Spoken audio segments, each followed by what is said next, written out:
जाजपुर अबकारी विभाग को बड़ सफलता पिकअप गाड़ी सह विपुल परिमाणर गंजाई जबत उपरे पानी बोतल सह भितरे गंजाई चालाण होता। इस समय जाजपुर अबकारी विभाग गंजाई जबत करिथिबा जଣାपड़िछि।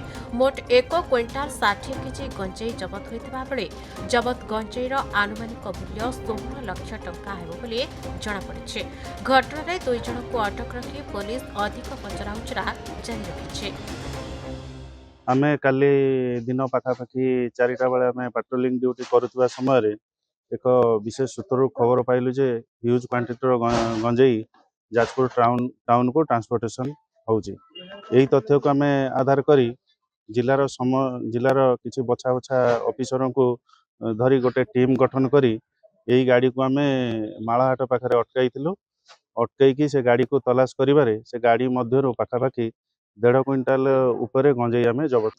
गंजेईर आनुमानिक मूल्य पाखापाखि 16 लाख टंका हबो। यही गंजेई बौद्धरू आसी जाजपुर जिलार विभिन्न जगह को एमान सबू ट्रांसपोर्टेशन करुथिले। एही गाड़ी मध्यरु 2 जण आसामी को आमे अरेस्ट करिछु। जाजपुर कृष्णचंद्र नायक रिपोर्ट खबर ओडिशा।